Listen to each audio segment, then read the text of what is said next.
All right, now the contenders for Time Person of the Year are out, and here they are. They are Syrian President Bashar al-Assad, Senator Ted Cruz of Texas, President of Iran Hassan Rouhani, National Security Agency whistleblower Edward Snowden, Pope Francis, Edie Windsor, the marriage equality advocate whose Supreme Court victory struck down the Federal Defense of Marriage Act, Miley Cyrus, whose twerk-filled performances this year rocked the world, Amazon.com founder and chief executive Jeff Bezos, who this year bought the Washington Post, and finally, Health and Human Services Secretary Kathleen Sebelius, who rolled out the Affordable Care Act. So joining us now to discuss is HuffPost senior media reporter Michael Calderon. Michael, thanks for being here.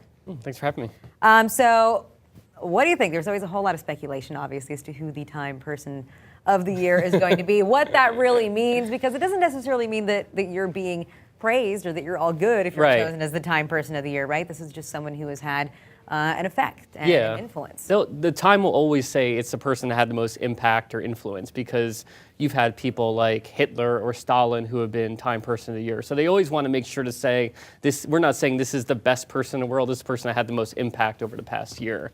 They've had a readers poll up the last couple of weeks that is sort of been going back and forth. You had Edward Snowden for a while, was way in the lead, and then all of a sudden Miley Cyrus. I don't know if she was promoting herself to be Time Person of the Year, but Miley was then in the lead for Person of the Year. So, it's something that it's sort of an old media tradition that they've kind of, tried to reinvent in a way and get attention to by doing these reader polls, getting people on Twitter to kind of voice in, and, but when it comes down to it, it'll be the editors who make a decision. If it's Miley Cyrus, it's not going to be Miley Cyrus. Well, I don't think it'll be Miley Cyrus. I'm going to say it's either Edward Snowden or Pope Francis. Yeah, What are your guesses? I think those are it's between those two. I think those are the two strongest for Person of the Year. I mean, they have Obama on the list. I feel like Obama was Person of the Year last year, and basically the president can always be Person of the Year.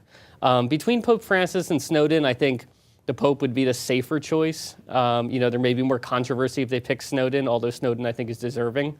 A couple years ago, a lot of people thought Julian Assange should have been Person of the Year because of the impact he had, and then they went with Mark Zuckerberg, which seemed like a much safer choice than picking somebody like Assange and putting him in on the cover of Time magazine. Yeah. So, it'll be. Who would you vote for? I would probably go with Snowden, although I think a strong case can be made for Pope Francis. All right. Well, I just hope they don't go with the safe option, or they've had some really lame choices in the past. Wasn't it you one year, and there was the reflection? And it was me. 2011, they went with the protester. Sometimes they do that sort of thing. They'll just like a catch-all, the protester or the Tea Party or something like that. But there's no one on that list like that. It's all individual people this year, so it won't be you, and it won't be me.